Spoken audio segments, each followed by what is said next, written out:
let's use conversions in realistic situations and focus on reasoning. Let's suppose that we know 1 kilogram is about 2.2 pounds.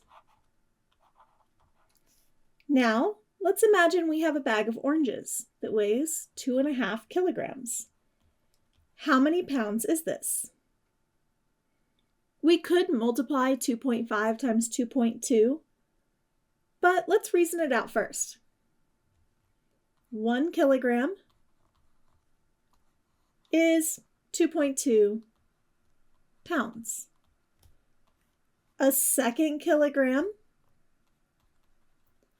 is another 2.2 pounds. And then finally, we have a half of a kilogram. That's going to be half, or 1.1 pounds. So we have 2.2 plus 2.2 plus 1.1, which gives us about 5.5 pounds. And yes, this does match multiplication. 2.5 times 2.2 is in fact 5.5. This is a great example of how multiplication can represent scaling.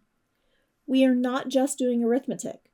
We are saying that each kilogram corresponds to 2.2 pounds, and we have 2.5 of those kilograms. Now let's look at a different situation. Let's suppose that we know that 1 gallon is about 3.79 liters.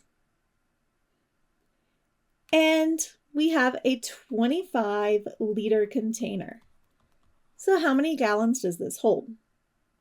Now the question changes. We are not asking for the amount in a smaller unit. Instead, we are asking how many groups of 3.79 are in 25 liters. That is a division problem. So we have 25 divided by 3.79, which is approximately 6.6. So a 25-liter container holds about 6.6 gallons. Notice how helpful it is to think about the meaning before choosing an operation.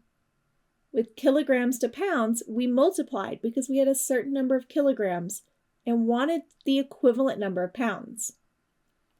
With liters to gallons, we divided because we wanted to know how many gallon-sized groups fit into 25 liters. This kind of reasoning is essential for teaching. Students often confuse multiplication and division in conversions because they are trying to remember a rule instead of thinking about the units and the situation. As a teacher, you can help by asking questions like, what does 1 of this unit equal? Are we finding the total amount in a new unit, or are we finding how many groups fit? These questions help students choose operations based on meaning. And that is exactly the kind of mathematical sense-making we want to encourage.